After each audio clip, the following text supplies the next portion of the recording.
Good evening, everyone. Hello.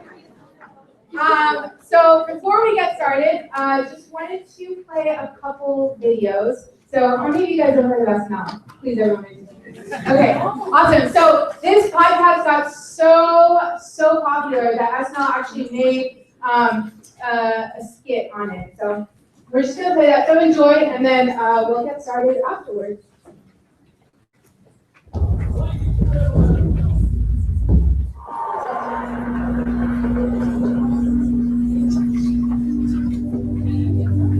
I want you to think about things you can't see. Rotation of the planet, electricity, gravity. Because we only see the results and not the process, should we come to the conclusion that it doesn't exist? I'm Sarah Koenig. On December 25th, 1999, a small boy awoke in Baltimore, Maryland. He went down to his living room and found a Nerf N-Strike Mega Magnus blaster. It's a mouthful, I know. That's what he wanted. Enjoy no tag, no receipt. It was as if it appeared out of thin air. The boy maintained the toy had been brought by magic, by a mysterious man named Chris. But I had to ask myself, could Chris really have done this? And if so, how?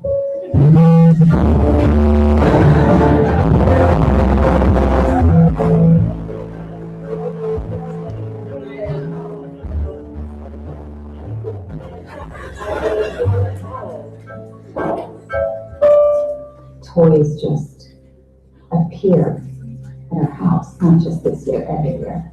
And we're not buying them. The boy's mother, she's actually the one who contacted me about this story. She signed up with her son, saying that she wasn't responsible for the gift, that Chris did it. And he snuck into her house in the middle of the night and just left things. She says she even has proof. I left the cookies. And nobody followed up with you on this. Wow. For the past year, I've been talking to Chris, a 1,000-year-old toy maker who lives up north. It should be noted that Chris is part of a population who identify themselves as elves. They're a minority in the United States. I'll promote that as shifty. I'll take that later. Chris says that he not only left the toy for the boy in Baltimore, but he leaves millions of toys for kids around the world. And he does it in one night.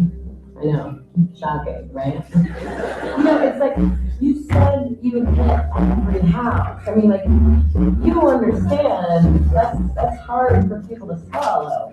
Right? I mean,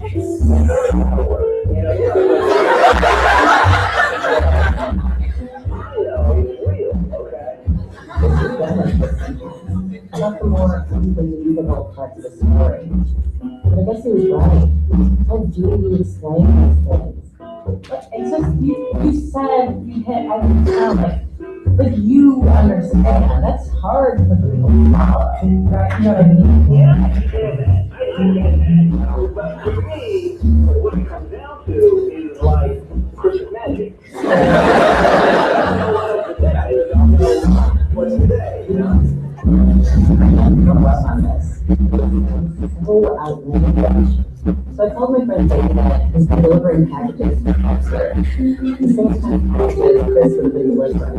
What would the timeline be for someone to deliver a series of presents throughout the world? Like, is that even possible? I should mention that David works for UPS, which would be in direct competition with Chris.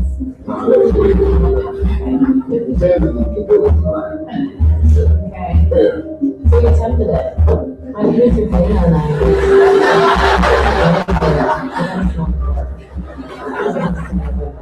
Yeah, that's what we even tried.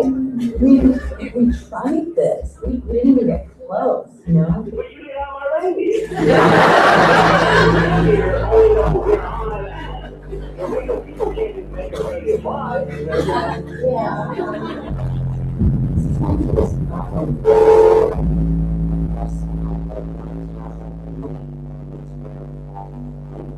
And the world just didn't seem right. That brings us to Jingle. Jingle's an hour. He says they joke around, high, hung out. Jiggle was the prosecution's star witness in a trial against Chris on 34th Street a few years ago. This recording of defense attorney Adnan Hernandez cross-examining Jiggle back then. Now, Jiggle!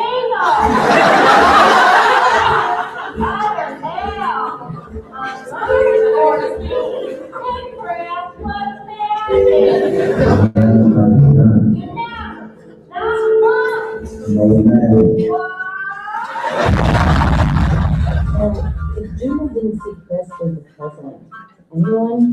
Maybe there are people out there who claim they've seen Chris leave lots of presents. Maybe they've written in letters. Maybe they've sat on his lap. And then there's the you should call.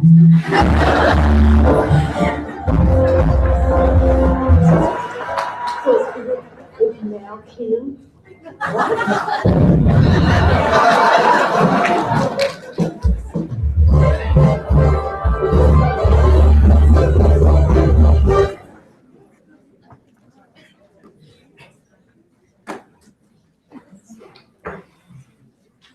Okay, good evening. How is everyone doing? This is really exciting. It's also kind of a fire hazard, but it's a really exciting fire hazard. So for those of you who don't have seats, we have stairs. So, oh, is there a seat? Awesome. Okay, there's another seat over there. You guys are such good students. Oh my goodness, 2 more. This is crazy. Okay.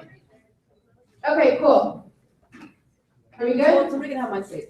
Oh, Rabia's offering up her seat, guys. Awesome. Okay. Well, yeah, this is really exciting. I'm really glad you guys could come. So my name is Samira Omar. I am the current Georgia Tech Muslim Student Association president. And on behalf of the Georgia Tech, I would say I welcome all of you, the attendees, the awesome volunteers, Rabia, of course, the 2 incredible moderators that we have, to this discussion. So just to get a feel of the dynamics in this room, how many of you guys have watched all 12 episodes of Serial? Ooh, oh my goodness. Can we show this on the live stream? This is crazy. Oh my God. Okay. And, sorry. And how many of you haven't really gotten around to listen to any of the podcasts? Please wait. Please wait. We're done here. Volunteers, can you please escort them out? Cool. Okay, this is really exciting. So for those of you who aren't really familiar with the popularity of Serial, it has been called the world's most popular podcast. And just so I don't butcher the numbers, so it's been the fastest podcast to ever reach 5 million views, or downloads rather. There's 40 million Americans who listen to the podcast this past month alone. And Slate Magazine actually created a podcast to discuss the Serial podcast, which I've heard has also been wildly successful as well.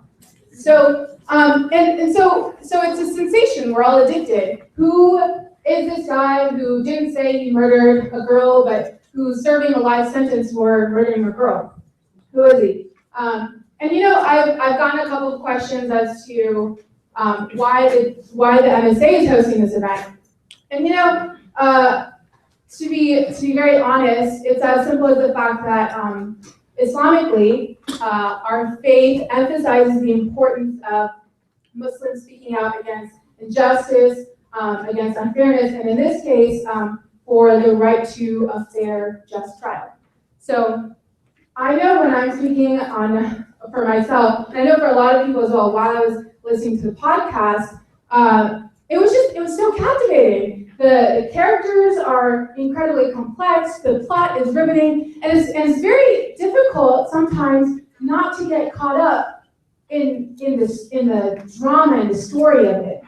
But I want to emphasize to all of you here today, right now, that we're gathered here today not because this is just a story. Adnan is real. His case is real, and there are many people out there who are in this situation, and they are also very much real. So, so with that being said, I'm very, very excited to have Rabia here. It's such an honor, really. I'm going to hand it off to Maisha, but before I do that, just a couple housekeeping things. First of all, we do have a live stream going. How many views do we have, Omar, so far? 97. So we have 97 other people who are viewing the live stream right now. So if you could keep your cell phones, silent, if you could keep the discussion to a minimum so the people who are in the other worlds can hear as well. We do have cookies and cookies and coffee and stuff. There is a class in here tomorrow, so if you could avoid the spills, and we would really appreciate that. Thirdly, so questions. The way that this is going to work is that you guys should all have little note cards, right, and pens. So if you have any questions, oh, there he's demonstrating like a flight attendant. If you guys have any questions, just write them down. And the way we'll do this is that all of you guys on this side, if you can pass them over there. All of you guys on this side, if you could pass them this way. And volunteers, all you boys in the back, just come pick them up. They're not even paying attention, guys. Just pick them up and then bring them to Maisha over here.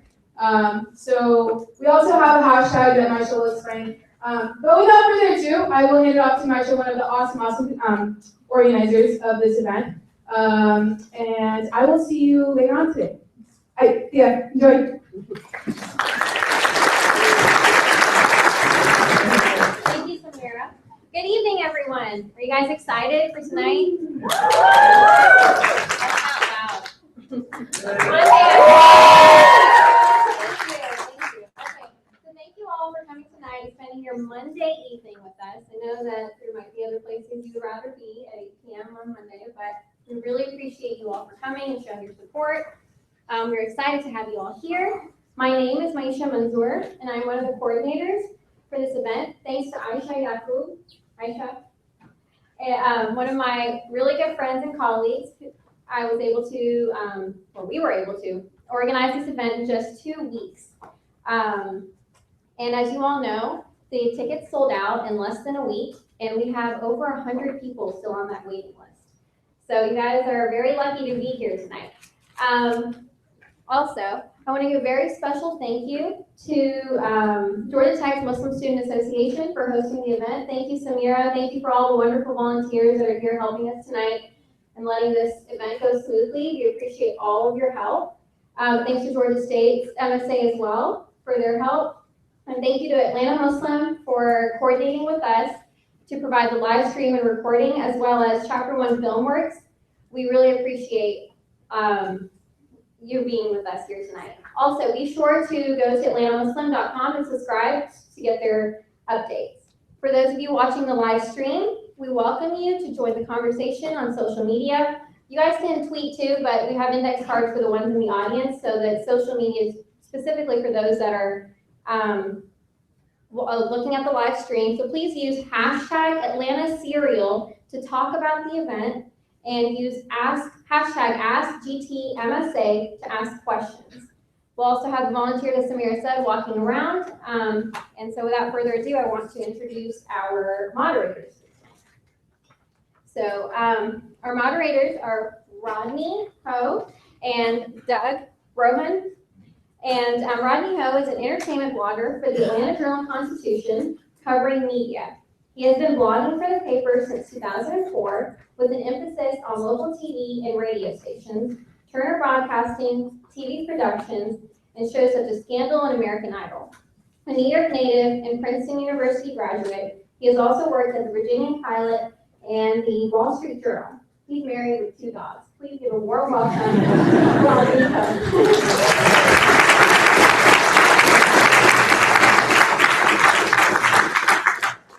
We also have with us tonight Doug Roman. He has earned his law degree from Florida State University in 2000. He is active in the Cobb County Bar Association, Gwinnett County Bar Association, and the Hispanic Bar Association, where his bilingual abilities help him address cross-cultural issues in the legal field.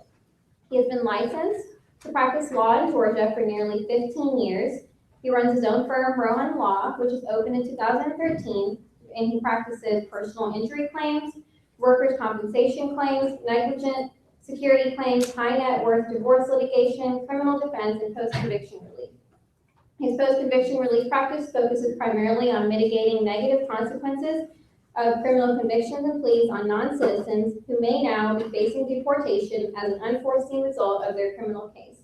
He has successfully overturned dozens of convictions, allowing individuals to remain in the country where they would otherwise have been forced to return to their country of origin. For the past 2 years, he served on the board of directors for the Georgia Association of Latino Elected Officials, working to promote civic engagement of the Latino and Hispanic community. As a result of that role, he is a frequent guest of Telemundo Atlanta to address the impact of legal matters on the Latino community. Beyond work, Doug is married and has 3 daughters. Please give a warm welcome to Doug.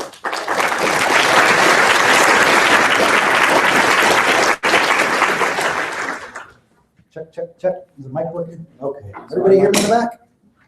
Is my mic working? Yep. Very good. Yep. Well, we are excited to be here, but we know that we are just the bystanders, the innocent bystanders in this exciting story. We have with us tonight Rabia Chaudry, the founder and president of the Safe Nations Collaborative. Of course, you all know her as being a family friend of Adnan's and getting this process started with NPR and Sarah. Just to give you a little bit of her formal background, she is working with the Safe Nation Collaborative, a groundbreaking initiative which was developed to bridge the gap between law enforcement and Muslim American communities. In June of 2011, the White House unveiled a new domestic plan to combat violent extremism and radicalization through the empowerment of local and community leadership and a strengthening of community alliances. In line with the administration's guidance and as recommended by the Department of Justice's 2011 Guidance and Best Practices for Countering Violent Extremist Trainings, the Safe Nations Collaborative developed comprehensive countering violent extremism trainings with an emphasis on cultural and religious literacy, and community partnerships, also training Muslim communities for stronger law enforcement and government partnerships. Rabia is an expert in countering violent extremism, and as a consultant, she's worked with the National Security Fellow at the New America Foundation, a fellow of the Truman National Security Project, and a fellow of the American Muslim Civic Leadership Institute. She is a member of the National Counterterrorist Center's Countering Violence Extremism Leadership Forum, and she has been a panelist for the annual conferences as well as a presenter at the Global Counterterrorism Forum's annual conference. She's a frequent blogger and op-ed contributor, writing on national security policy and national and international security and faith conferences. Without further ado, Ms. Rabia Chaudry.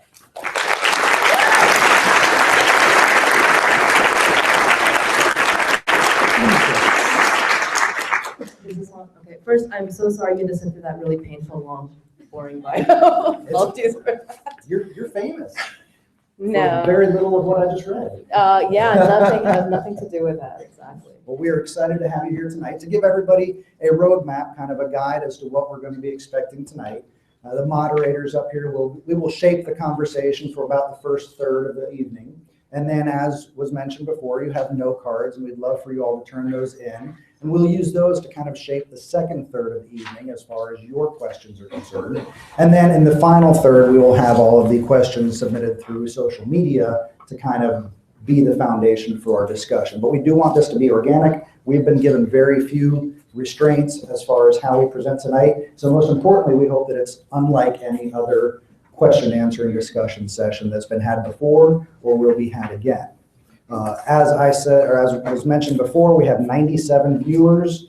Let's make sure that we try and get the Twitter feeds trending, especially here in Atlanta. We want other people to be seeing this trend and try to figure out what's going on. Hopefully by the end of the night, we'll have 9,700 viewers instead of 97. So with that, the most important reason why we're here is for some updates. We want to try and But before we start, I did want to, I'm going to steal this from a previous panel that you did, but I wanted to just get a straw poll here of how many people here think Adnan for sure is 100% innocent?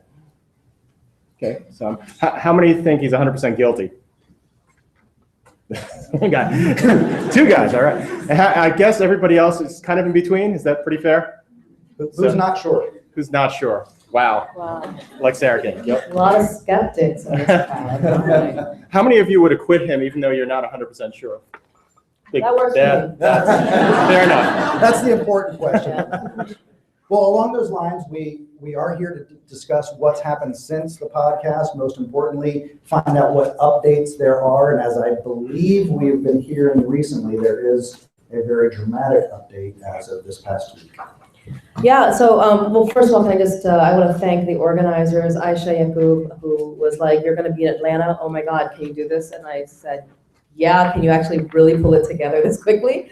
And she did an amazing job. I want to thank all the volunteers. I want to thank the MSA, Chapter 1 Film, and all of you guys, obviously, for being here, because I'm like, it is a Monday night, and I would normally be in bed at this point. They don't want to be studying, though. They don't want to be studying, okay.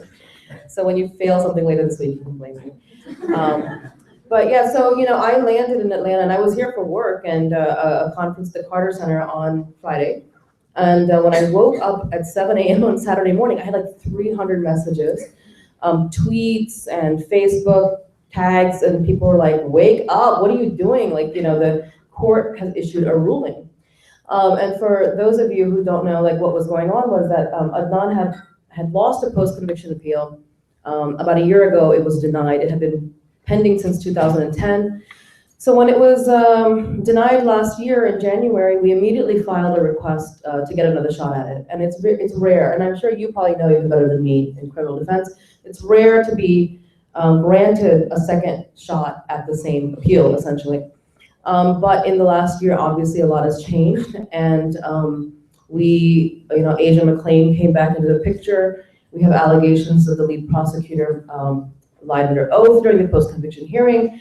And when the supplement, when these new facts kind of were filed, just literally a couple of weeks ago, we thought it would take 8 months, a year, maybe longer, because it does take a very long time to get a ruling. And so Saturday morning when I woke up and the court, posted an order, in the middle of the night, at 3 a.m., it was the weirdest thing to me, between a Friday and a Saturday at 3 a.m.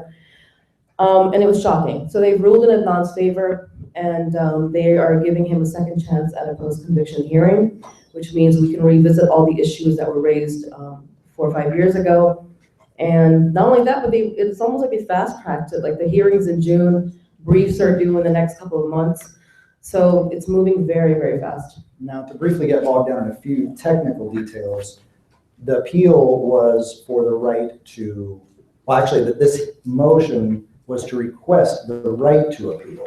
Right, this was just a request. This was like, listen, we lost the post-conviction, can we just get another shot at it? It was an application for leave to appeal. So the court is now saying, yes, you can get another appeal. And so I know that doesn't seem like a big deal, but this was kind of a really, really major hurdle for us. And we, now we have a shot to kind of present, the whole thing over again with all the information we have since the podcast.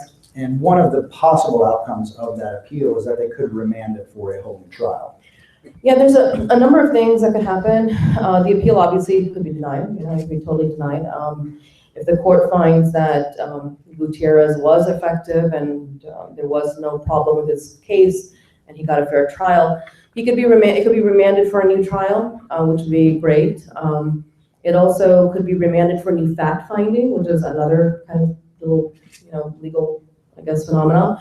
But what we do expect, though, and this is kind of depressing to think about it this way, is that whoever wins the appeal, the other party will probably appeal that ruling. So we might end up in what's kind of the Supreme Court of Maryland, unless for some reason the state decides, if we win and the state decides, well, we just don't want to pursue this anymore, we'll just, come to a deal or something. So his case is on track. We should know by the end of season 4. Yeah, probably. I hope my sooner than that. Yes, sir. Now, with respect to the new trial, as the criminal defense attorney on moderating, I think the real issue is that Christina didn't even call Asia, that there wasn't even communication. It'd be one thing if there was a determination that she was not helpful or a poor witness, but is that one of the points of emphasis on the brief? Yeah, so the ineffective assistance claim, it has kind of two prongs. One of the prongs is that Gutierrez never contacted the alibi witness. And then she lied to Adnan and said she did. So that's like, you know, it kind of exacerbates the issue. The second prong is that she was requested by Adnan close to trial when he realized he had no alibi, like during the day, and wasn't able to establish a timeline. He asked her to see if the state would offer a plea. He just wanted to see if there was a possibility of what it would look like if they did. And she came back to him and twice said that, no, they're not offering anything. But the state actually concedes, the prosecution concedes that she actually never contacted us about that. But again, you know, so she failed to do what her client asked and then she lied. So that issue took special, like the Court of Special Appeals took much more interest in that issue initially. But now that Asia's back, we have a new affidavit, you know, it might look different. They might be just as interested in her. Presuming he is innocent, is it really, how does it look when you do a plea deal, though? That implies that you're guilty, but a lot of innocent people have pled guilty to things, Yeah. Isn't that right? Yeah, I mean, like there's something commonly known as the Alford plea, and it's just kind of a, I don't know, basically you're saying that, I maintain your innocence, but you're pleading guilty in a way. And the real problem with that is that, you know, they might offer you time served to take this Alford plea, that you, whatever time you serve, is that the state then drops the case. So he will still be considered responsible for her death. He's still a felon, and whoever, you know, if he's maintaining his innocence, whoever actually did kill Heyman Lee, it wouldn't be investigated further by the state. And that's really unfortunate. If there is a retrial, there certainly would be some issues that would be different from 1999, 2000 to where we are here in 2015. And one of the particular issues that I would be interested in focusing on is the prejudice that comes about through marijuana use. And certainly as our states are marching towards legalization, starting with Colorado, I get the sense there was a degree of stigma that was attached to Adnan and Jay through the initial process because they were frequent users. Add to that the fact that I guess Adnan's life as he was presenting himself to your parents was different from the life that was taking place after high school and before track, dating, pot use. To what extent did that duplicitous life play a role in the jury's thinking and what they were looking at the trial? You know, that's interesting. Nobody actually has ever until now, this is like my fourth talk on the case, has brought up stigma attached to marijuana use. Mm-hmm. And I don't know if that actually affected anything in the trial. And the reason is because Jay is, you know, conceding that he is a pot dealer, right? So if there's any stigma to Adnan, it would equal attached to Jay, so it wouldn't prejudice one against the other. But the other thing is, we're talking about a downtown urban Baltimore jury to whom, you know, occasional pot use, recreational pot use is probably not such, you know, a big deal. This was not a jury of like Pakistani aunties and uncles. This was a jury. Now for them, they were shocked during the trial, of course. But, you know, definitely, I mean, like it's not even, it wasn't even implied. It was very explicit that he is capable of duplicity and he was living a double life. And I remember sitting there thinking, oh my God, we are all living a double life. What are you talking about? You don't know Muslim kids, you don't know immigrant kids. And, you know, and certainly after the show came out, you know, I've gotten hundreds of messages from people who are South Asian immigrants, you know, Arab immigrants, Muslim immigrants, kids, you know, who are like, oh my God, this was me. Like, this is a non-story, was me. Man, it's not uncommon. And you don't have to be a Muslim. I mean, I don't all teenagers hide stuff. I mean, I don't know. What did you do when you were a kid? Plenty. His parents, I hope, are watching. They don't like computers. Oh, they don't like computers. So you're safe. Yeah, no, but the prosecution not only drove home the idea that he was duplicitous, but definitely they were relying also heavily on stereotypes of Muslim men. You know, that what we have here is a kid with no history of violence, no delinquency history, like nothing. He's like clean as a whistle other than his, you know, pot smoking. So how do you then substitute, what do you do to show that he has the character that would, you know, and so they said, well, he's a Muslim guy, and it was an honor killing. And, you know, in the bail hearing, what was amazing was that it was so, what they said was, the whole company, I don't even know, 150 people, like, they took buses from the mosque to go to the bail hearing. And the prosecution essentially said, see all these people here? These are the people who are gonna help him run if you give him bail. Because in their culture, it's okay. It's okay to kill a girl who, you know, has besmirched your honor. And Sarah didn't come up with that word. That's a word she took from the prosecutor, right? So yeah, these things played definitely against him. We're gonna get into that a little bit later. We're starting light and fluffy without getting. Oh, I'm sorry. So one more follow-up. I'm still angry about it. Sure. Peeling back that layer, discussing the fact that all American teenagers or many American teenagers are smoking out. As a cautionary tale, though, this came down to a case where there was no alibi. There were no alibi witnesses other than Asia that wasn't involved. To what extent would perhaps pot use play a role in their short-term memory? Would having friends that were not pot users perhaps be of benefit to you? If you're hanging out with the right type of people, then the right type of people are going to be around you to tell your side of the story, right?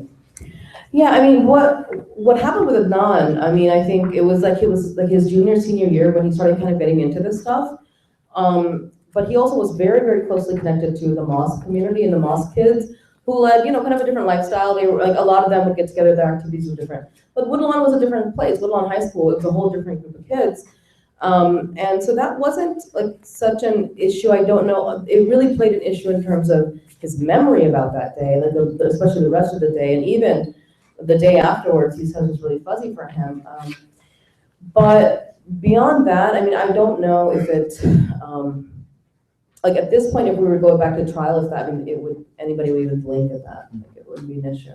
But let me just say about Adnan has, and we heard it in the podcast, said that if I was doing the right things, I wouldn't have been here. I don't necessarily believe that. It was really, it hurt me to hear him say that because he's taking on kind of a blame, and also, you know, as a Muslim, you just believe that if it's in God's will, it's going to happen. There's no way to avoid it.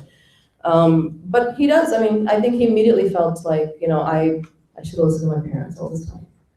Should all listen to them. I was curious, I'm sure you get this question all the time, but why did you approach Sarah of all, why did you go there, and how familiar were you with her work with This American Life? I mean, I knew of This American Life. I really had never listened to it. I mean, I knew the names. I knew the name Ira Glass, and you know, I listened to NPR every so often. But I reached out to Sarah. I was just looking for a reporter who had written about Adnan's case or something related, and somebody connected to the Baltimore like legal community. So like a local crime reporter, somebody who knows the judges and she'd written about Christina Gutierrez, right? So she had written, when I just Googled her, she had written, and I was like, well, let me give her a shot. So I emailed, and by the very next day, she responded. Within a week, she came to see me. And a couple weeks later, she's like, I want to do this. You know, just give me whatever documents you can give me. But your expectation maybe it would be a piece on This American Life for 20 minutes, right? That was probably what you thought? Or? You know, I was, so I said to Sarah, I was like, can you do me a favor? Can you work with a local Baltimore reporter so it gets a lot of coverage here in Baltimore? Because I was worried, because I felt embarrassed to say, I did reach out to you, but I kind of don't want that radio program anymore. Because I thought it'll be like 1 hour when I kind of did some, you know, research into, like, it's a radio show, like, it's, you know, 1 hour and nobody's gonna remember it. So she actually did. She worked with Justin George, the Baltimore Sun. I mean, I don't think it's because I asked her to, but just generally. But I was like, should I just have somebody else like work with her? Because I really felt like this was not an issue for me of a lot of media. That wasn't like the goal. The goal was that I want somebody who can really go do a deep investigation in a way journalists can and others can't, and just find something that would help exonerate him or find some real evidence. Because part of the problem in this case is that there wasn't really any actual real evidence. I mean, you as an attorney, how did that make you feel after you followed through? There were definitely problems. I mean, I would have had problems if I was the attorney on the case as well. There's no question about that. And that actually goes to one of the issues that we're talking about, the sociology of innocence. Mm-hmm. To what extent, and we have a burden of proof, the burden of proof is on the prosecution. There's a presumption of innocence on the defendant. What requirement is there for an innocent person to prove their innocence? How do you prove a negative? I didn't do this. It was an ordinary day.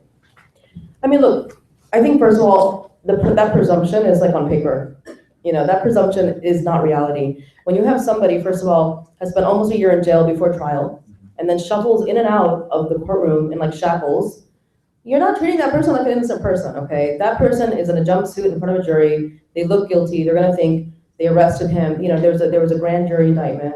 So they're like all these things, like he already, you have to work backwards from that point. And that is the job of his defense counsel. It was her job to just simply say, because the case was literally almost a he said, she said, right? It was like Jay's story, which changed many times. And just establishing where Adnan was, that's all it would have taken.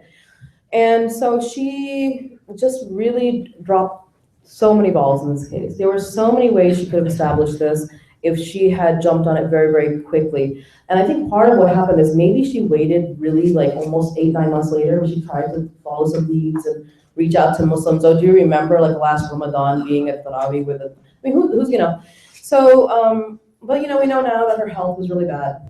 And then she just had other major issues that were causing a lot of ethical kind of problems. So I sincerely believe that if Gutierrez had done her job, or if the prosecution had done their job ethically, or if the detectives had done their job ethically, just one person in this chain, had done their job, that Adnan would not have been convicted. When you say ethics, what did the prosecution do that you didn't think was ethical? That's a Oh God, do you have time? Because I got a list. 1 hour and 7 minutes left. We can start with Asia. Okay. We can start with Asia. But that came later in the post-conviction. But let's move back to the trial. Back to the trial, something as simple as, for example, the Nisha call, right, which everybody knows about now. The prosecution knew that there was a first trial that had ended in a mistrial.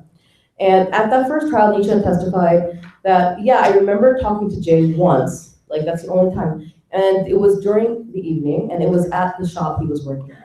Now, Jay had not started working at this porn shop until like late January, well after the murder, at least a week or two after the murder. So at the second trial, the prosecution stopped her before she could mention that.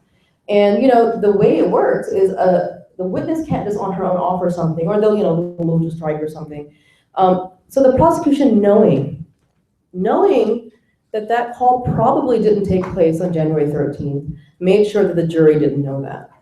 The second thing was Jay's plea deal was really shady. He hid it from Adnan's defense counsel. He made sure he didn't charge Jay. People who kind of, and I've never practiced criminal law. But people who have, can tell you that the way he did it was really kind of sneaky, because he didn't charge him immediately, because that would have had other repercussions. So he waited, and then they did it he found him the lawyer. It was just really. The third thing is, and I don't know how many people here read Susan Simpson's blog. Awesome, you're my favorite people. I'm kidding.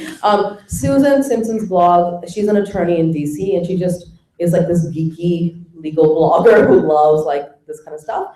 She just took it upon herself to really examine the documents in the case and the testimony. And I gave her access to all the stuff after reading a few of her blogs. I'm just go at it. And her blogs are amazing. And she realized that what the prosecution did, and she actually spent time speaking to a lot of cell phone experts. She will actually, with me and with a cell phone expert, be on an MSNBC show later this week called The Docket, to talk about the cell phone evidence. And it was the first case in Maryland that had used it. But what the prosecution did was, knowingly, they kept, they used the cell phone evidence to show something that it didn't actually show. They were proffering it to show that it was a map of where he was, when that's not exactly what it showed. And then what they did was they hired the cell phone expert who was supposed to make phone calls, who drove around making phone calls, and then they showed the jury, well, look, all these phone calls pinged, but they didn't give the full spectrum. The guy had made dozens of phone calls, only, I think either 2 or 4 had pinged in the right place, and they had never, ever, ever tested the burial site. And that was the biggest piece of evidence was that Adnan's cell phone pinged at the burial site around 7 p.m. that day. And Jay said that's when we buried her. But they never tested that site. And for anybody who knows what happened with Jay after the podcast, Jay now says we didn't bury her at 7 p.m. anyways. So. And tell us about Jay. What has happened since then? That's one of the other questions we had. You gave an interview in December. he gave an interview. That was like one of my high moments. I mean, I was really kind of getting emotionally and mentally exhausted with Serial every week. It was really exhausting for us.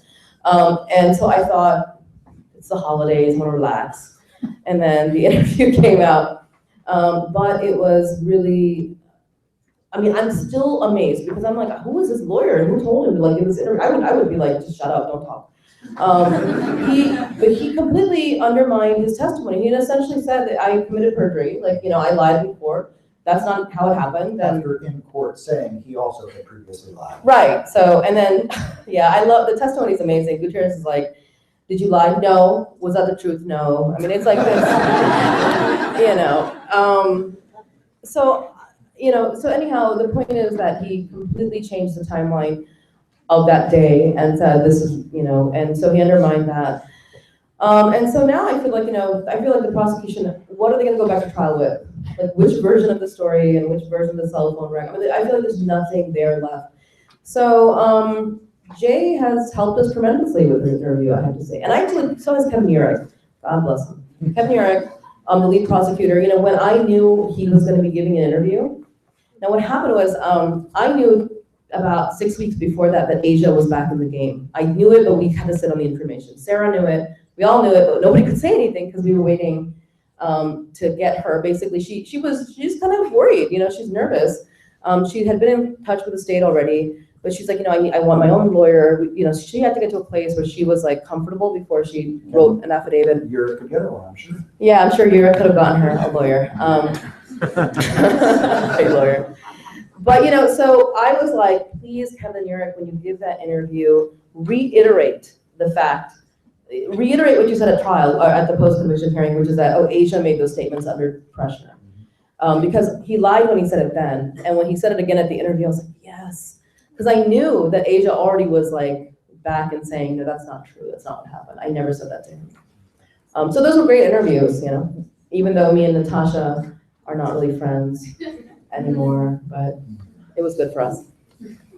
Well, going back, you have something? No, go ahead. Related to the bond hearing, you had alluded to that. I kind of wanted to touch on that because that's part of what we're here for, is to talk about, kind of what the prejudices might have been in the anti-Muslim sentiment at that time.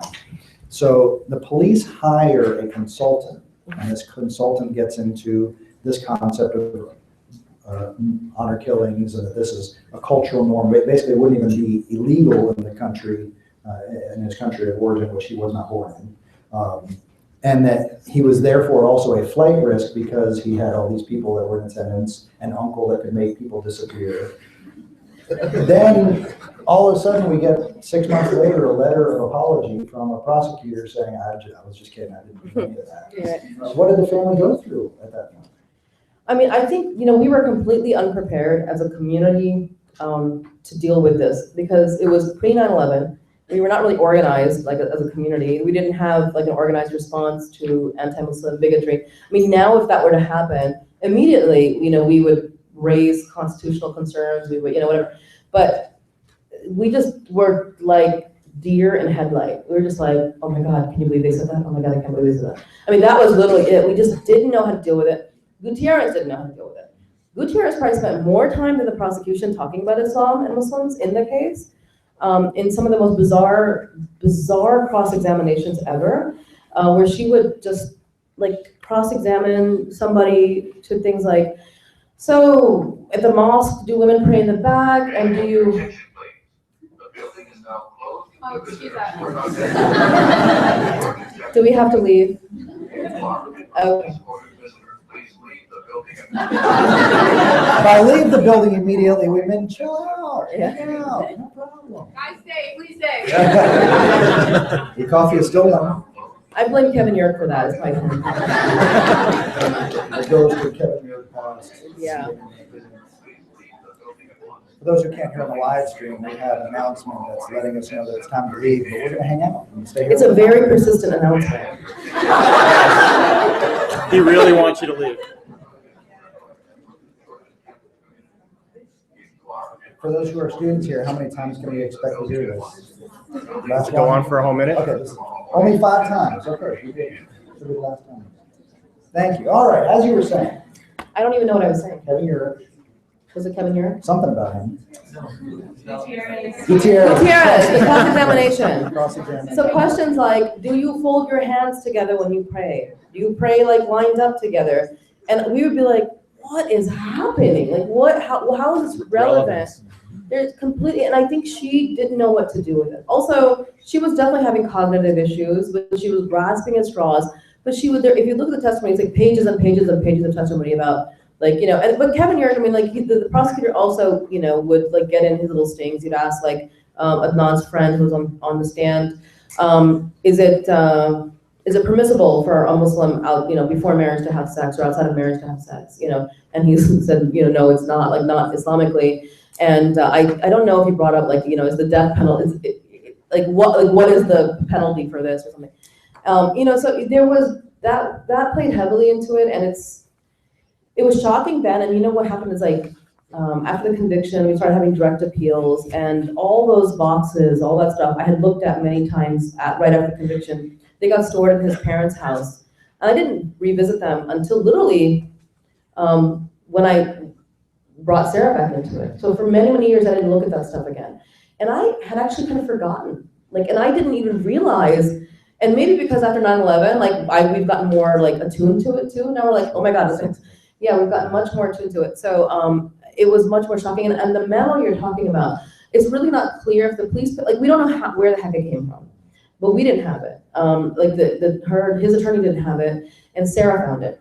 So Sarah found the memo, brought it to me like last summer, and was like, what do you make of this? And I'm like, this is all crap. This is all, like, yeah, lies. Now that was referenced in terms of the bond hearing, but at trial, was there an issue made of honor killings as the motive? Oh yeah, that's what I'm talking about. So yeah, with that, you know, of course, we're piggybacking on to what we said before about an innocent person proving themselves when there's a presumption.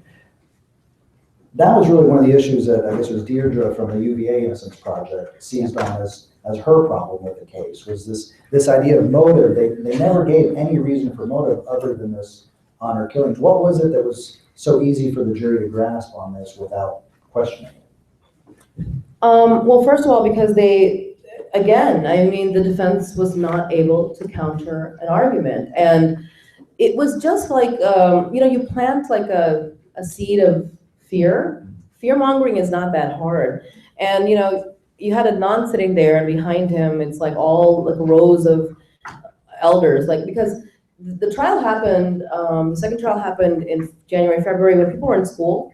So none of his, like, you know, people who look like him, like his friends, you know, who just would look very average, couldn't not attend the trial. Also, students in his school were actually specifically told, do not attend the trial, do not contact him. Why? We don't know why, but the teachers and the principal, I'm assuming because the police asked them not to do it, like told the teachers and the principals, tell your students not to do it. Now, Adnan from Gutierrez had been told, like his lawyers told him, you don't contact anybody either, because anything you say, like we don't know where it could end up. So he was extremely isolated, because all of a sudden he was like, these are kids like I grew up with, and like my buddies, and you know, and it's just like, you know, radio silence from them.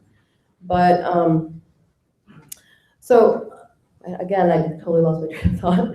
I did want to ask you about the jury itself. I mean, the second jury, what was it? What was the makeup? And did you sit there trying to figure out whether this was a jury that would be helpful to you or not? I mean, look, the trial was in Baltimore, right? I mean, like, so most juries there are going to be, you know, majority Black. I mean, that's the demographic. And that wasn't necessarily the issue, but the issue, I think the optics of the courtroom were hard for Adnan, because he was sitting there with lots of very foreign-looking people, aunties and uncles, and his, you know, mother, and all the elders who could make it, but the young people could not make it.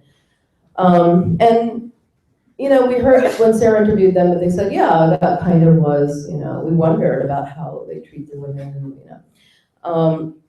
And you know, I remember sitting there, like, because, you know, Adnan was 17, no, he had turned 18, he was 18 at the time. But he was like, not the way we see Adnan now, like this big filled out guy. He was like a skinny kid, really, with glasses. He was a kid.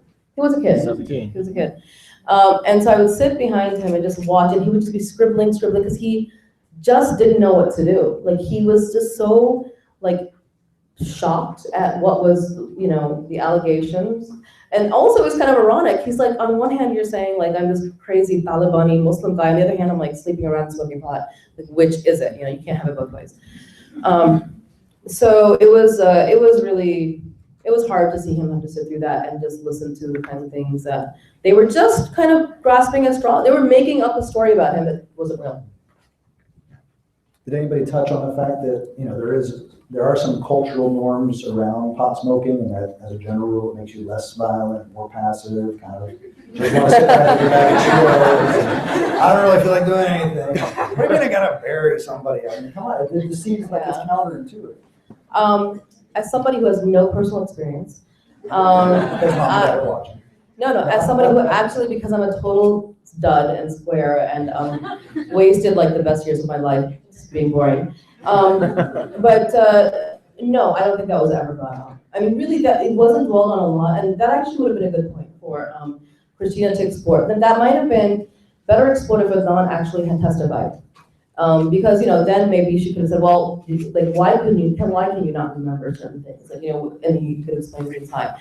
But I would assume that that's something that's kind of just understood. I mean, even though I don't have experience, I know, like, I've watched enough, what are those White Council movies? I watched enough movies to know the kinds of things that can happen. Yeah. I know the dangers, you know. Before we go to the questions from the audience, I did wonder, since you brought it up, would he have helped his case do you think he would have helped his case if he had been on the stand and taking the stand? You know, I think that's a really difficult question. He didn't want to take the stand. He really did. He did. Yeah, he did, because he was like, this is crazy. He wanted to just talk to the jury and he wanted to tell a story. But I think it's very common for defense counsel to tell, you know, and I can understand it. I can actually understand that as a decision strategically not to, and I'm sure like Doug. Almost nothing good ever comes from it. Nothing good, yeah. Really? Yeah. So, you know, I get that, but, you know, the thing now is that even with Serial, it's, even Serial didn't exactly tell Adnan's story. Serial told a story, but I think Adnan's story still has to be told. So. All right, here's the first question. What's your driving motivation or conviction that Adnan is innocent? And don't say he's a good guy. Yeah, no, I can't say that. I mean, although it is true that because when I say I know him, it's not that I just know, you know, there are other people that I know that if they were in this situation, I'd be like, well, actually, maybe, yeah. But because he is somebody who has no history of violence, like before or in almost 16 years in prison. It'll be 16 years this month, okay?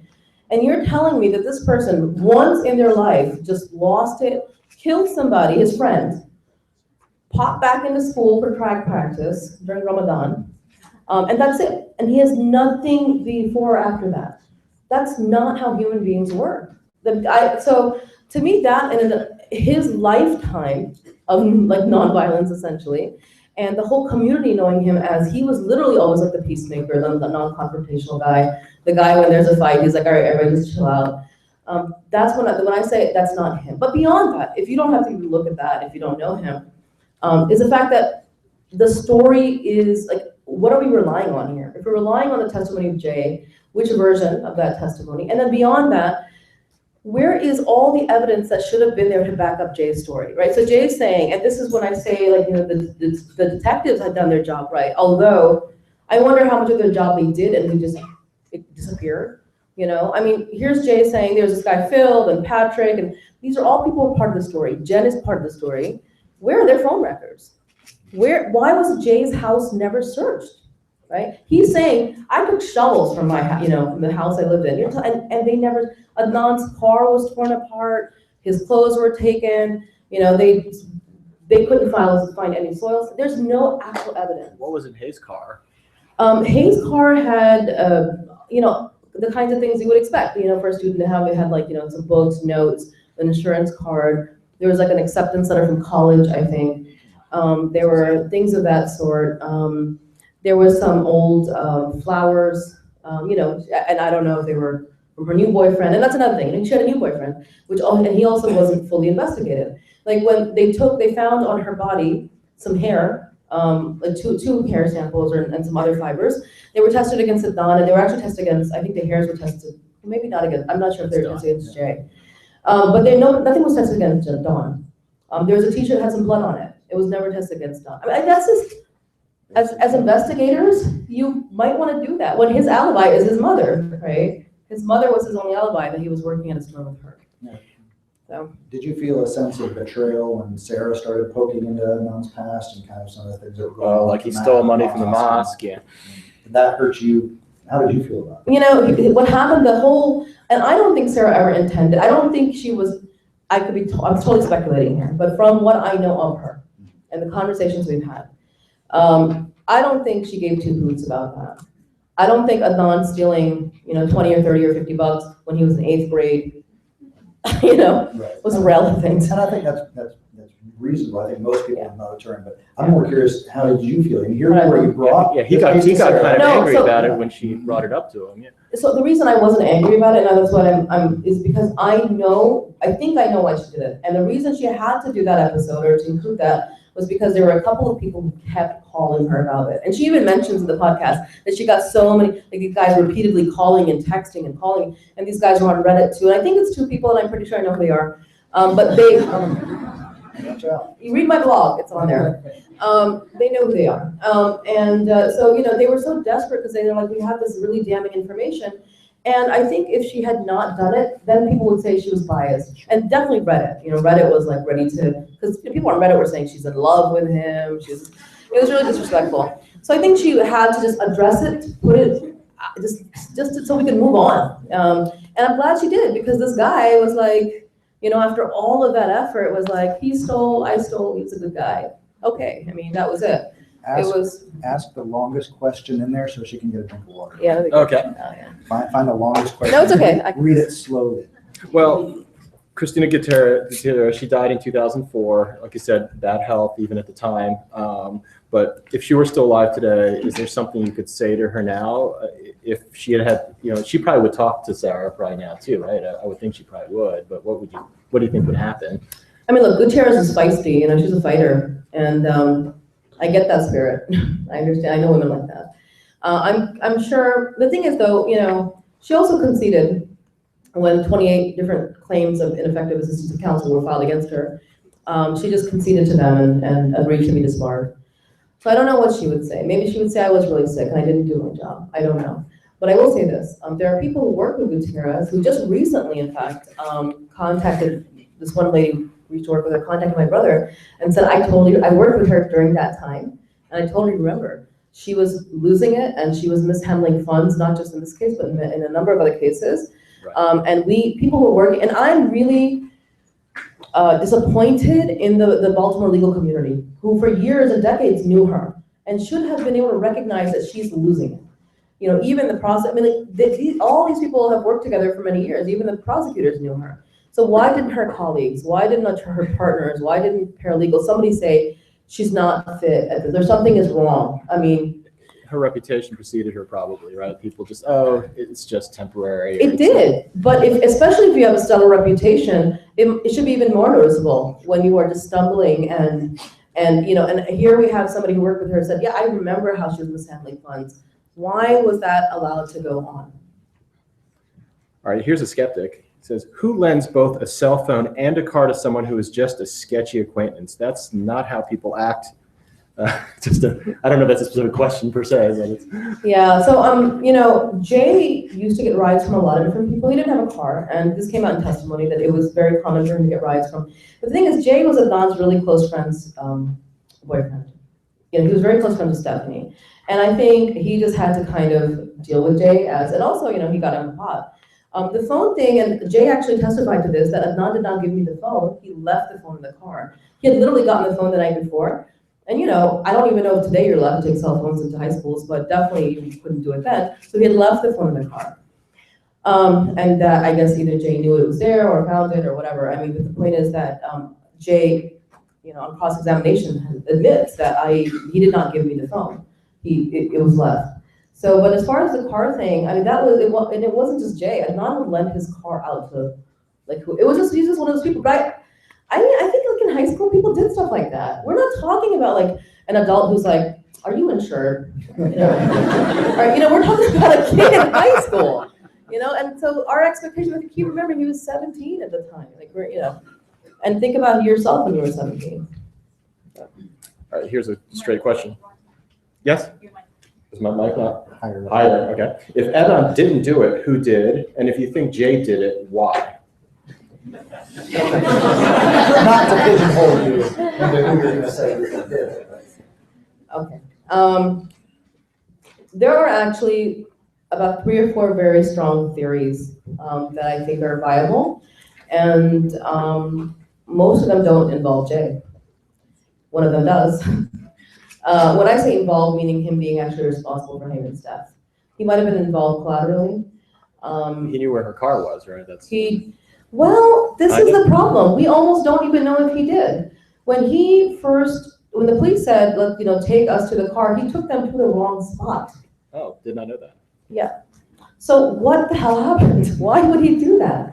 And you know, Susan Simpson in her blog, it's really she tracks how his testimony and his statements changed with the police over time, and shows that, you know, it was like his story was shifting. Maybe he was getting information. And look, the police, you know, we know that the police, even when they don't intend to, can sometimes feed information to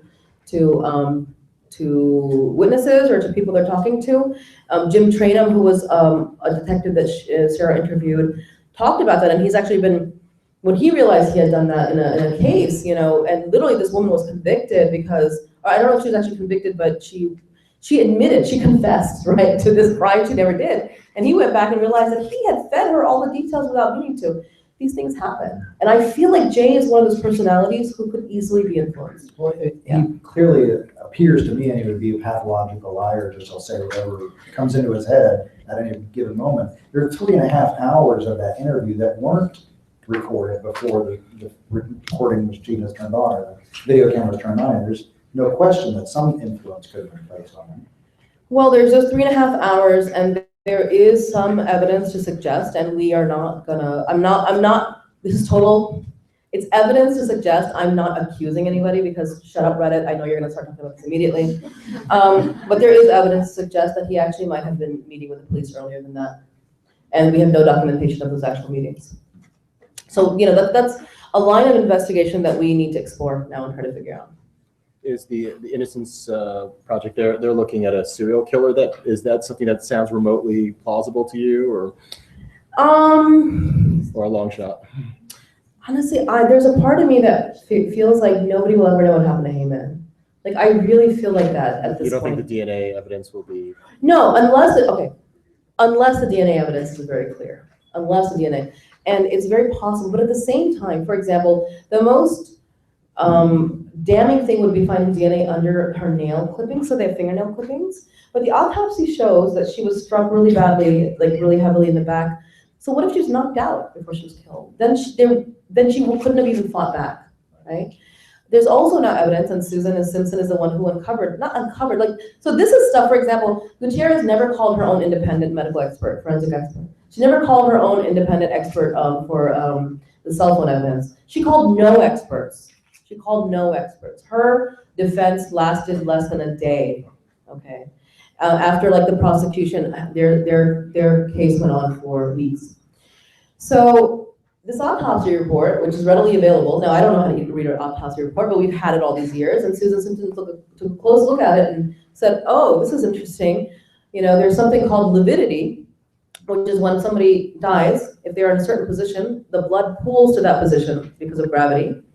And after a period of about 8 hours, sometimes 6, sometimes 12, depending on the temperature. If it's colder, it takes longer, 10 to 12 hours, it becomes fixed. So even if you were, after 10 hours, to move that person over, the blood will still be on that side. It's become fixed in the body.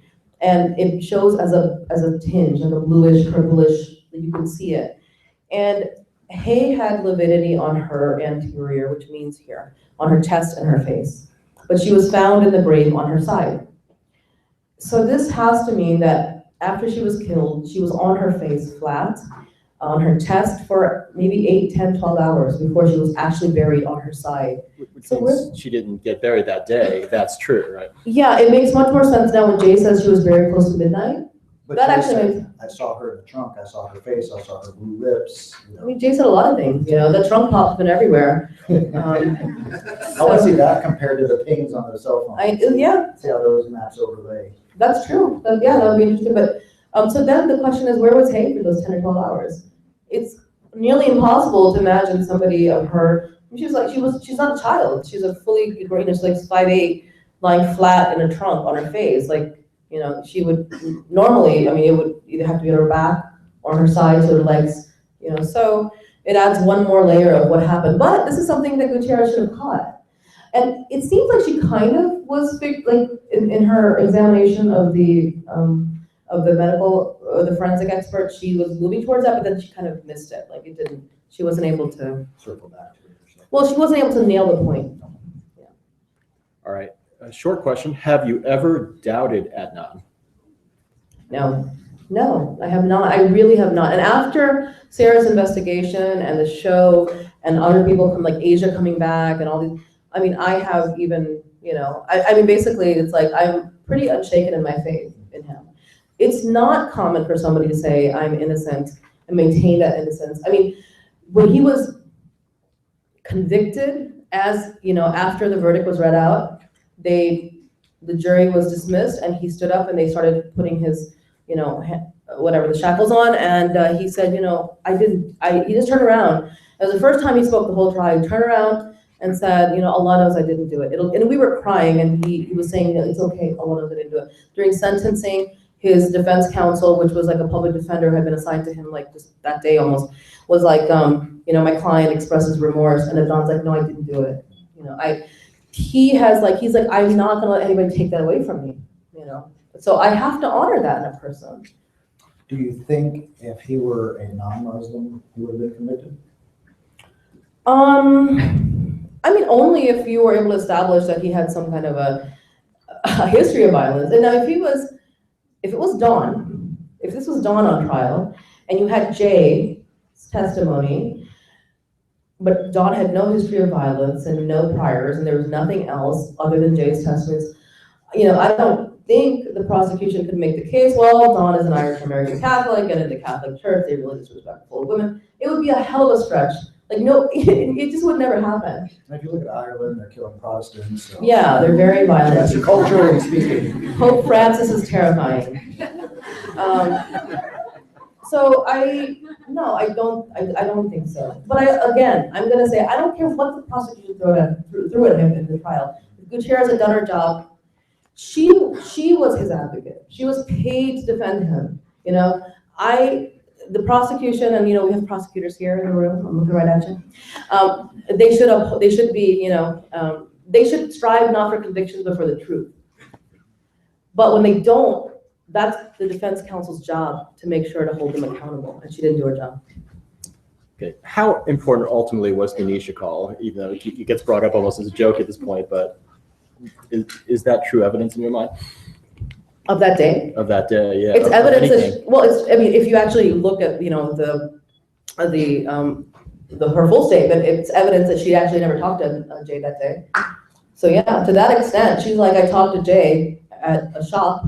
And you know, it's not like on January 13th when Heyman disappeared that Adnan could lie and say, I'm going to a porn shop where Jay works, because Jay didn't work there then. He's not looking to the future. So this is a very specific context. She remembers those details. She said it was in the evening. So, you know, beyond that, we know what kind of phone he has. I mean, like, I butt dial all the time. I mean, like, this is not like such a reach, you know, that it could have happened. Butt dialed me twice today, yeah. Yeah, it happens. So I don't think it's important. And somebody did ask, wouldn't her phone records clear the question? Her phone records, would that have made any difference to figure out whether it was a butt call or not? That would have been. No, I don't think that would have made a difference. I mean, the only question was, did it go to voicemail or did somebody actually pick it up? You know, the prosecution saying that somebody talked, but you know, we know now. I mean, not now. We knew then too. That I mean, you guys were, I don't know, like babies in 1999 probably, but I don't even know how old are people. That's funny too. It's a long time. Yeah, you were actually babies. That's funny. Toddlers, yeah. But you know, back then, it was not cheap to have a phone, right? I mean, like, and when you started dialing, like, it would bill you. Even when somebody called you, it would bill you. It was like, you know, the minutes cost. I remember in those years when I first had a cell phone, like, I got a couple of bills of like $800. I'm like, what happened here? It was crazy. So what probably happened is maybe there was an accidental dial, and it was billed because they billed after 30 seconds, they would hold a call. You had mentioned earlier that, you know, some things had slipped and there were some problems with Christina's defense of the case. Obviously, Adnan, 17, 18 years old, doesn't have legal training. Do you know to what extent he was involved in reviewing some of this information? Did she give him copies of what was being turned over in discovery to kind of look at and analyze himself? Yeah, you can add that to the laundry list of things that Kevin Urick did very shady. He did his best to avoid actually handing over discovery. So for example, the first trial, he didn't give Gutierrez Jay's police statements until the day before. So think about that. So she had and there are many, if you look at the files, she had made many requests for discovery. She's like, you know, I need the police records, I need this, I need the autopsy report. She couldn't get the autopsy report. She went straight to the medical examiner's office and they were like, well, the state told us not to give it to you. You know, she had to fight for that. So it was ridiculous, like it was like pulling teeth. Dawn's employment records, you know, so Dawn had said that I was working that day at a different store. And she said, I want the record of him working. She couldn't get it. And it wasn't until like almost right up to the trial where, you know, the pay stub magically appeared. But before that, she couldn't get it. So she didn't know the timeline of the case, but here's the thing. After the first trial, she did know the timeline. In those 3 days, the state had established a timeline. They had said, you know, Heyman was killed by 2:30, 2:45. So then, and she knew with Jay's testimony, he had already testified. So she had much more to work with after the first trial. Adnan now, there are lots of notes that are like her paralegal's notes or law clerk's notes in interviews with Adnan while he was awaiting trial, where he asks, he's like, did you contact Asia? Adnan wants to know this. Adnan wants to know if you followed up on this. So he was like actively trying to, but he could not get responses. And when we tried to, we were told, when I say we, I mean me and his parents, we were told that you are not my client and I don't have to respond to you. And that's it. I know I would routinely, for my clients, I'll give them the discovery packet because at the end of the day, we've got hundreds of cases going on at a time. They've got one case and they're very invested in making sure that all of those stones are unturned. And there's a lot of opportunities when you have your client pointing out certain inconsistencies or certain things to help you along with the process. Yeah. So I was just wondering that, you know. No, he didn't have, he had no access to nothing, essentially. I know the other thing that really got my hackles up, the part that I got most upset with was at the conclusion of the first trial, there was a mistrial based on that sidebar and the whole discovery dispute. I was very much on Christina's side on that. There's no question that she was proper in her assertions to the judge. Definitely. And I don't know what the judge was thinking. I'd be curious to know what he's like in general practice, but that was bizarre. I mean, I guess egos get in the way, but yeah, definitely, because she was, you know, she was saying that I didn't get certain, you know, cell phone records, and I haven't been able to examine something. And the judge just kind of made an issue out of something that wasn't an issue, where she wasn't saying so much that I didn't, she was saying I didn't get a chance to look at something because she was given the document so late, you know, and she also didn't really know what to do, I think, very well with the cell phone technology, because she had never encountered this stuff before. All right.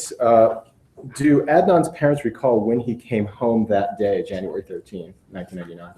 No, I mean, look, by the time, so it was the last couple of days of Ramadan, and for the Muslim kids in this room, especially the ones who come from like observant families, you know, the last couple of days of Ramadan, you're pretty much at the mosque. I mean, like, you're expected to be there because those are like really, they're like high holy days for us.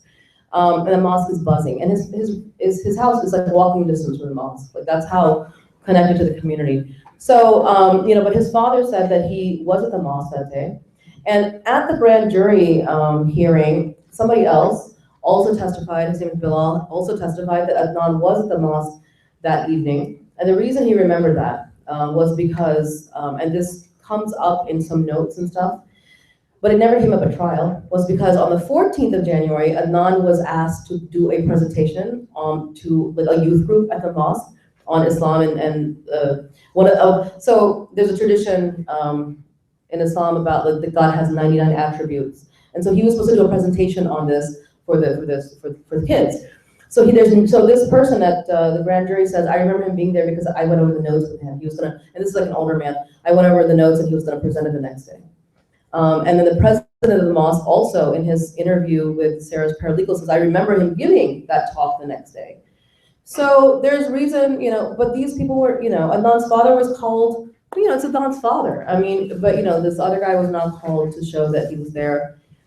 So they, those were the remembrances. His mom, I don't know if she really remembered or not. I mean, it's kind of hard to think back 6 weeks, like, where was, and they weren't gonna lie, so. All right. The Wire and other media have come to show criticism to Baltimore, Maryland's legal system and its pitfalls. Do you hold the Baltimore, Maryland, justice system responsible for Adnan's conviction in a broad sense? I mean, I think it's not just Baltimore. Like, there are problems all over the country with the justice system. There are problems with, prosecutorial misconduct all over the country. There are, in conservative estimates, about 20,000 wrongfully convicted people in prison, according to the Innocence Project. I mean, think about that, 20,000, right? So, but in 1999, and in actually the 90s, there was actually a lot of scrutiny about the Baltimore PD and some other shady, like things that, I guess, I don't know, basically that they were like, not being transparent in some of their investigations, or they were like, I don't know. So there were already concerns about like how it was operating then, and there was supposed to be this big cleanup or something. So, and then one of the detectives also got caught up in a lawsuit where another wrongfully convicted person alleged that this detective planted evidence, same detective in the Non's case. So it happens. There's a reason we end up wrongfully convicting people, and it's because the justice system doesn't always work. Do you think that social media, the publicity of this podcast, will be useful or hurtful to Adnan in the upcoming appeal process? I mean, honestly, I don't think we would have gotten this incredibly fast court response without like this public like scrutiny and millions of people, not just in America but around the world, watching, and it's only helped, right? I mean, like, the only hurtful thing is that you have to tolerate people saying things about him, saying things about me. People hate me on Reddit. Why? I don't know why. And I haven't been on Reddit since early November, and they're not like 3 days goes by. And every so often, like Adnan's brother or my brother or something. And once in a while I'll look too when I have time, but it will send me a thread. Like, there's a new thread. What's Rabia really doing with the money she's raising? And I'm like, oh my God, just leave me alone. So, but other than having to deal with that kind of stuff, it's only been positive. We have raised tens of thousands of dollars. We have gotten tens of thousands of signatures for this petition. And there are lots and lots of people who actually do believe he's innocent. Hundreds of people write to him and say that. And that's a big moral support, even whether or not it has some kind of impact, but I think it would. And especially there's a new administration in Maryland, which makes a difference too. There's a new attorney general, there's a new governor. So if it was the old one, they might like really hold their ground on something, but with new folks, they might be, this is not politically worth us defending what Uric did or defending, Plus, it was those guys back there. It was those guys. Their fault. Exactly. Yeah. So when on Saturday morning when I got that news, I was like, oh, I would love to know how Uric feels today. Because I hope it means he gets back on the stand.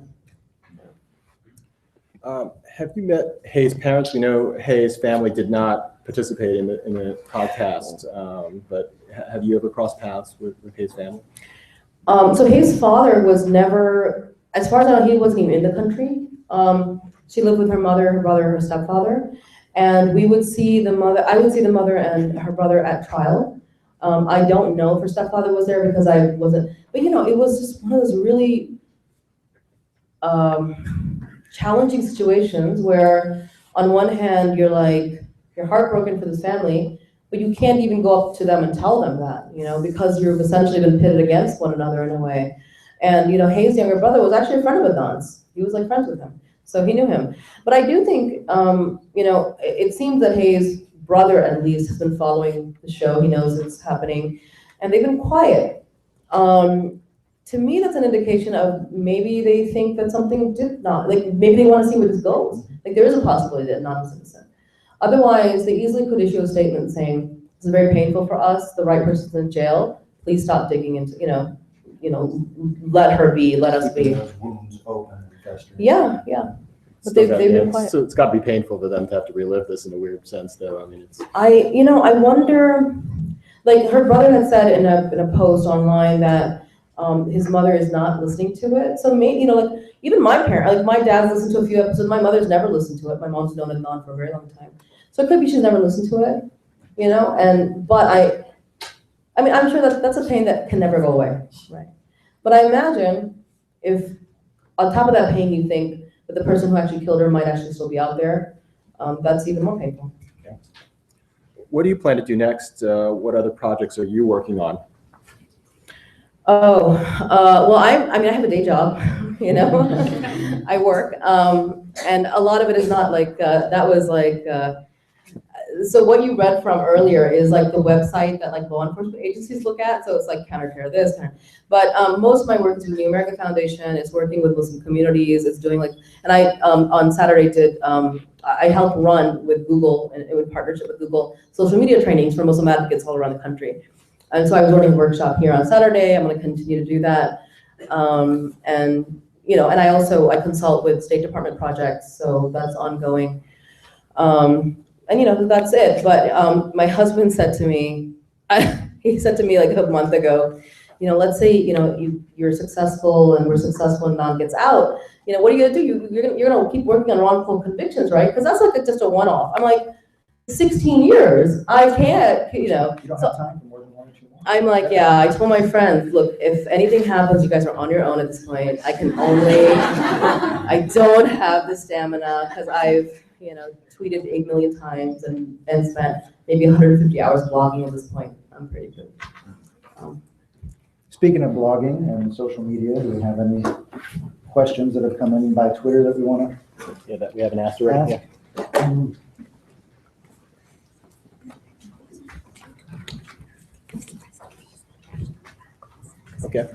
Okay. Twitter. People tried hacking your blog. How are you affected by that? Or how else? What other way? How else are you affected? Yeah. How else are you affected? Yeah. So Twitter questions are very succinct. Yeah, it's good because 140 characters, right? Yeah. Yeah, my blog's been hacked, I get like notices that, like 20 different times somebody has tried to log in or whatever, people try to get in. So it's made me become more savvy. Like I didn't even know how to use like a WordPress platform before. And so I basically just have to up my game and watch YouTube videos to try to figure out how to protect myself. But beyond that, it's, it hasn't been, look, I get some ugly messages, and I'm so used to the trolls at this point. It's just like water off a duck's back. It's not a big deal. The bigger concern for me really was, especially when Sarah started doing like deeper investigations, is like, let's say there's somebody really dangerous out there who doesn't want this to happen. Like, how could that affect my family? So I became much more conscious. I have 2 daughters, of keeping them safe, talking to the people in their school and saying, make sure they're not, because I have a 6-year-old and then a teenager, that they're not running around outside alone. And, just when I get in my car, I'm very careful to make sure nobody's in the back seat. And, I just got a little more personally conscious, really. If and when Adnan is freed, as an optimist here, can he press charges against Europe for his wrongdoings? Look, I mean, if Adnan gets out, I think the likelihood would be that it would be based on a plea. And most of those pleas preclude any, avenues to then sue the state or do anything like that, which kind of sucks. If he said, no, I'm going to go to trial, then I'm going to win, and then I'm going to sue you for wrongful imprisonment, then he could maybe get millions. But in a situation like this, if they were to offer a plea, I and his family and everybody who loves him would tell him, take it. So, I can add to that also, and any state actor, any state employee is going to have immunity so long as they're acting within the scope of their employment. There'd have to be something like a smoking gun saying, I know Adnan's innocent, I'm just playing with him, let's see how far this will go. okay. Those cases that you see as civil recovery for false imprisonment are usually against witnesses. Jay, after he makes his millions from the book that he's going to write, we could, consider going after him for false statements or something like that. Slander. Oh God, if that happens, I'm going to be so angry. But you wouldn't be in a position where you can go after your, unfortunately. How do you correspond with Adnan usually? I talked to him today. I mean, he calls.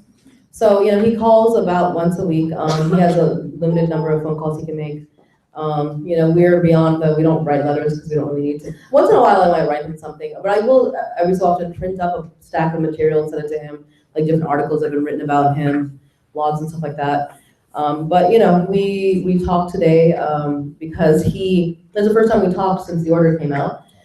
And he called his mother on Saturday, and just because of the weekends he calls his family, and she told him that it's been ruled in your favor, and he thought she was joking because nobody could have expected so fast. And then his younger brother confirmed it, and he was just happy, astonished, amazed. So we talked briefly today, but I was in a conference, so I couldn't talk too long.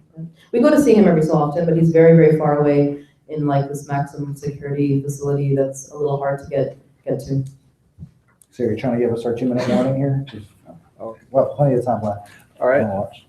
Do you think the success of Serial is an entirely unique phenomenon? Or do you think it's due to the underlying interest of the public in this particular case or true crime in general? Or?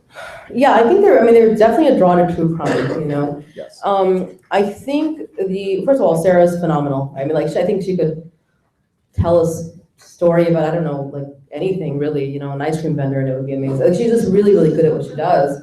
Her story, her voice, somebody wrote online that her voice is like a mother's love wrapped in butter or something. So it's like Just like Christina Gutierrez's voice. Poor Gutierrez. We sat through weeks of listening to Christina Gutierrez. That was hard. I will tell you, in her defense in law school, you're kept from saying uhs and ums. Okay. So as her mind was deteriorating, the way to make sure she could stay ahead of her thoughts Elongating. was to just talk. Yeah. She talked a lot, but also, there was a point at which she called Uric an asshole in front of the jury. And, so she didn't behave that well either. The jury didn't like her. She wasn't very likable in court. I think that also hurt us too. So, I'm sorry, what was the question? So bad at this. I've had a very it was long just a answer. broad question about the popularity. Oh yeah, so I think this is Sarah. All of this is because of Sarah. I think the story was really interesting. I think it's complicated. It has a lot of interesting characters. Mr. S. The first time I met Sarah, I was like, I don't know where to start, but I will start with Mr. S. Because he's one of the really odd figures in the story. Yes. And How did he find the body given how he the found- circumstances? Yeah, and he failed the first polygraph. The second polygraph had totally different questions to almost make sure that he passed it. So that was really, it's a complex story, but I think, I don't know. I feel like I want to ask people, who people are here is, why? Why are people riveted? I actually don't know. People keep asking me, why is it so? And I don't know. And yeah, you tell me. Oh yeah, ask people, yeah.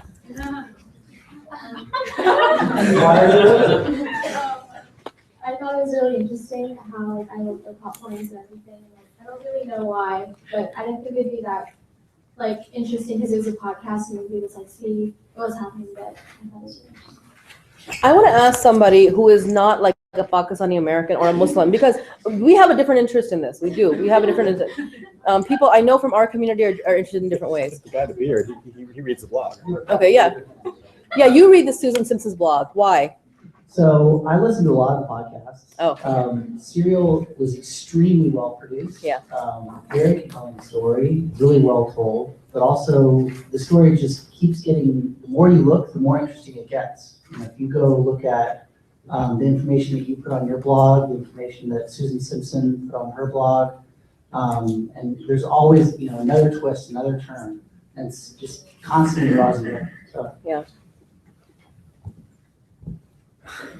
But yeah, I think also, I think the whodunit aspect of it also makes it very compelling. And I think the fact that people are most people are just one day, 1 week you listen to the podcast and you're like, oh, he did it. The next week people are like, no, he didn't do it. And I think that's what kept people coming back and back and back. And that's why people are still hooked, because they're like, we want to know who did it. What is the end of this? And I guess people were upset because Sarah didn't have a smoking gun conclusion. But did you expect her to have one? Oh no, the thing is that, Sarah has been amazing in that when something has emerged that could impact the case legally, like the actual case, she's immediately contacted his lawyer and let us know that, for example, the Innocence Project deciding to take the case, or that Asia contacted her. When Asia heard the podcast, she contacted her and said, I want to, give a new affidavit. And she doesn't like media. Asia doesn't want media. But she's like, I want to come back into this case. And Sarah didn't report on it, because Adnan's lawyer said, please don't. Just, she told him. So if there was a smoking gun by episode 12, I would have known. We would have known. The only thing I wanted to know was, how was Sarah going to conclude? Because it was also Sarah's story.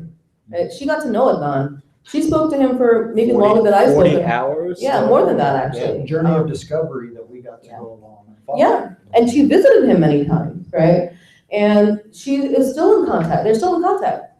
So, what is that relationship itself, I think, is really fascinating. And for Adnan, for his Yusuf especially, there's always this Sarah, we want her to finally be like, I think he's innocent, right? Like that, I wanted something really, really ironclad, yeah. Yeah, I wanted her to be on our side at the end of it. But she was. I mean, in her own way, she was. And what she's done, we could never repay what she's done for us.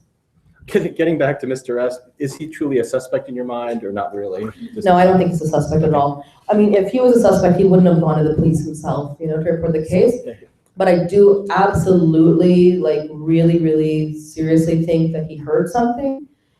Because, these are the kinds of neighborhoods where not only does talk travel, but Jay talks a lot. Jay told, for somebody who's afraid of the West Side hitman, he told everybody. Well, he is the criminal element. He's the criminal element, but he'll, I don't know, maybe criminals talk a lot, I don't know, but he told so many people that this has happened, even before, Adnan was arrested, apparently he was telling people that this has happened, and that, that we buried her in Lincoln Park. So I really strongly believe that that Mr. S had heard something and had gone to look, because he literally walked straight back to her body, right? I mean, it's, if you're there, and given his proclivities, for not liking to be in the nude, it would be really weird to think he's gonna, in the dead of winter, walk that far back to just take a quick leak. So I think he was looking for her. Lots of people have been arrested for streaking 4 times. Yeah. You've dealt with some of them before? Yes, you have. Okay. Well, somebody said they heard Adnan got married in jail. Is that true, or is that? I haven't heard this one. So. Yeah, he did. Okay. He did. We're shocked. Yeah, he did. He was married. He met somebody who was actually visiting someone else in the prison. And the way it works is when you go into these rooms, they'll have the inmates in the center of these seating rows, right? So they're all in the center. So you can sit with the person you're visiting and then see other people. So this young lady was there visiting somebody else, and he just leans over like, how you doing? He's very charming, a handsome young man. My little brother is, but anyway. No, but apparently, so I don't know exactly the intricate details, because that's also a cultural issue with us. When my own little brother, and he's not really my little brother, but he's my own little brother says, I was dating, I'm like, I don't want to hear it. I don't want to know. I just don't tell me what you're doing, because I'm just old school like that. So, but I know that that's how they initially met, and I think they started writing letters to each other and calling, and then they. Before or after the podcast? Oh no! This is years ago. Okay. This is years ago. This is not a crazy #1 fan kind of situation. No. Although he's getting a lot of letters from the ladies, I have to say. And I think listen to all the episodes. Yeah. He's getting X-rated materials from the ladies. And he'll send it back. He's like, I can't have this. I can't anywhere near. But I thought the most contraband. Well, it's not contraband there. It's okay for them, but for him, he's just he's like, I don't want to deal with this.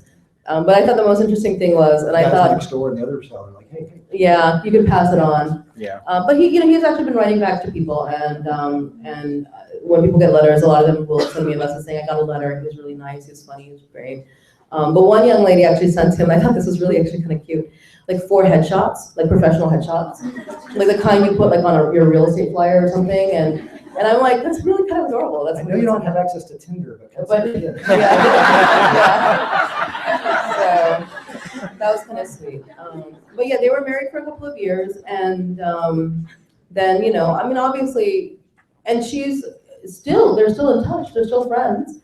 And he had told Sarah about her, and he said, you're welcome, you know, to contact her. And I don't know if she did and decided not to include it. So that's another thing. People think, you know, what you heard in the podcast is like the whole story. There's a lot of stuff Sarah did not put in the podcast. Why? I don't know. I mean, like, that's their editorial discretion or her storytelling, you know, prerogative. And that actually was a question, was what's the biggest thing that you felt like she left out of the podcast that you would love to have put in if you were the editor? Was there anything that stood out? I mean, not necessarily stood out, but I did, there's only one time really I was really upset with her about the portrayal, and I unleashed on my blog, and that was really about Gutierrez. I feel like and I think what Sarah was doing was she wanted to be respectful to her because she was sick, and also because she's passed away and she's out here to defend herself. Right. But Sarah really didn't explore, like, it wasn't like just our case and the one Whitman, it was like 28, 29 other cases. Like, over $200,000 was paid out by the state. yeah, I mean, like, they broke the bank with, you know, the attorney grievance fund. And she broke the record for the number of grievances an attorney ever has had filed against them. And I think Sarah could have done I wish she had done a better job of exploring similar situations and clients who similarly had maybe told Gutierrez, like, I want you to do these things, and she didn't do it. And I don't know why she wasn't hard on her. I understand it, but I feel like it wasn't fair to Adnan. And also, she played a clip of Adnan where Adnan is like, oh, you know, I had a great relationship with Gutierrez, and she was really good to me. But when I heard a mother and a teacher and a friend all around. Yeah, and a poodle and everything, like, wrapped up in Adnan, which is great.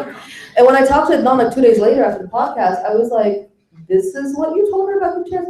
And he's like, no, that was his part. I told her that this was my experience as a 17-year-old dealing with her, but I didn't know how she was treating the family. I didn't know that she had never followed up on these issues. I didn't know anything about the money issues. He didn't know, and we weren't going to tell him, your attorney's treating us horribly. So it's a little out of context, the quote. It was, yeah, she didn't provide the full context, and that bothered me. I don't know why. So. Fair enough. Now, in my experience, whenever the news is reporting on a case, there's something factually wrong, just flat out wrong. Yeah. Was there anything that she got just flat wrong? I mean, did she give you the chance to preview her podcast before they went out? Oh God, no. She literally, I mean, I didn't know it was going to be a series, and I had never listened to a podcast before. Of any kind? Of any kind, no. I wasn't even sure what the heck that meant. She did, but she literally messaged me the day of and said, it's live. I'm like, okay, thanks. And I didn't know what was going on. 5 people would listen to this, right? Yeah, nobody expected this. I mean, the only thing I think she got flat wrong was that she said I was loosey-goosey, and that's not cool. But it's obvious. It's obvious that I'm loosey-goosey. She was right that I can crush you, and I'm adorable. But other than that, no, I don't think so. I mean, this is the thing about this case, and I think that's another reason it's compelling, is there's a lot of things where you cannot come to a definitive conclusion. Like, you can read so many things whichever way, like, in lots of different ways. You can be led to a certain conclusion based on the exact same stuff. There are no smoking guns here. This is the problem. People are like, what about the cell phone evidence? I mean, there are cell phone experts that are coming to Susan Simpson directly and saying, it's all crap. Like, it's all what the prosecution did and how they used it, and it's all crap. So, you know, and in some states it's been like it's not even admissible anymore. So then what's left? And Jay, I don't know, what are you gonna do with Jay? So I think one thing that's intriguing is that this is really a unique moment in history for something like this to transpire, because now we've got Instagram and Facebook, and I don't think there will be another case, a serious case, where we don't know what happens for a 22-minute period, because we can just go to social media and see who we were texting and blogging. Oh, this had happened in 2015? Yeah, this is 15 years earlier, before this is really prevalent. And yet we are in an age where there can be blogs about the episode. There would have been a lot more texting, so they would have had a lot more content of what was actually said. Yeah. Because people would have been texting. Yeah, a lot of us can go back and kind of figure out what we were doing a certain day, because I can look at my Facebook, I can look at my Twitter, I can like track myself. We're live blogging our own lives. We are, absolutely. We're documenting our own lives. I often think when I die, I hope there's like some kind of Facebook book that can be given to my children. It's like, this was your life. We're almost out of time. Final question here. Do you believe any anti-Islamic feelings post 9/11 affected the appeals process and judgments? If yes, how so? Post 9/11, no. No, because Those issues were never touched in direct appeal or post-conviction. They weren't, although I will say I wished at the post-conviction stage that his current attorney, Justin Brown, had raised it. But what's interesting about this is that the way Sarah Koenig reacted to that issue, well, I don't really know, is the way that a lot of people kind of react to it who are not Muslim. Like, it's the people who are Muslim or the people who are South Asian who are like really like offended and struck and like, what the heck? Whereas people who are not, and I've talked to Justin a number of times, and he's like, yeah, I mean, I know there was that memo, and I know it came up, but that's not really a major thing in the case. Whereas to me, it is a major thing in the case. But beyond that, it didn't really play a part. I've been requested to ask one more from a Twitter follower Okay. at TuraxX3. It says, what's the one thing that you think Adnan would want the world to know about him and his case at this stage of the game, given what happened with Syria? Is there anything else? I mean, I don't know, other than the fact that he still maintains his innocence and that there's a lot more that he has told Sarah that was never talked about, and including how his relationship with Hay, how he felt when she died, that he hasn't really been able to, he's been watching for 16 years as people are telling his story and talking about him, but he hasn't had the opportunity. Could he write something and send it out to the world, or? He could write letters, but there are certain laws that prevent people who are convicted from profiting. So he couldn't write a book. I can. But yeah, I think that's a major thing. It is stressful for him to know that. I mean, imagine that everybody's talking about you and you can't respond. Yeah, that's hard. Definitely. Yeah. Well, thank you. Thank you. All right. Yeah, Well, thank you guys so much.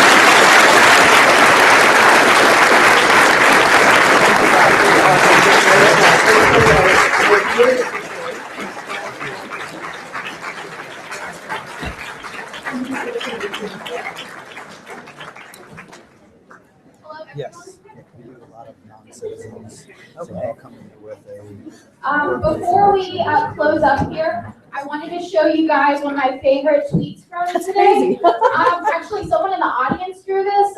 Can you come down here and give it to Rabia? Oh, that's Where awesome. are you? He's still here? Yeah, he's still here. Can you come down here and give it to her? He's coming right now. I also wanted to apologize if I didn't get your Twitter questions. Maybe we'll see if we can get them answered in the next whatever years when she's not so busy. And I'm gonna let Samira finish up with some more updates for you guys. Guys, thank you again so much for coming down here. Let me get another round of applause for Rabia. And for our two wonderful moderators, thank you so much. And I know some of you guys are leaving, but I do want to recognize two incredibly special individuals who helped plan this entire thing within a span of a couple of weeks. So thank you to Maisha and Aisha.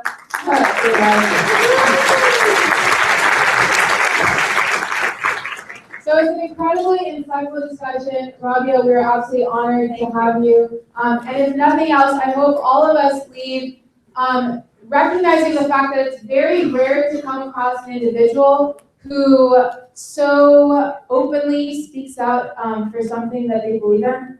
So we really respect and admire you for that. Just a couple notes. There's a lot of trash everywhere. So again, if you could clean up, and I'm saying this because it's gonna come down on me. That's why. So, and we do have a donation box going around for Adnan's defense. Okay, so she's handing that out. We do have a lot more coffee outside, so I don't know if you guys are planning on studying, don't do it. But if you want coffee, it's outside. What else? I think that's it. Thank you again. Good night to Livestream virtual people, and then good night to all of you live people. So with that, yeah. Thank you, Rabia.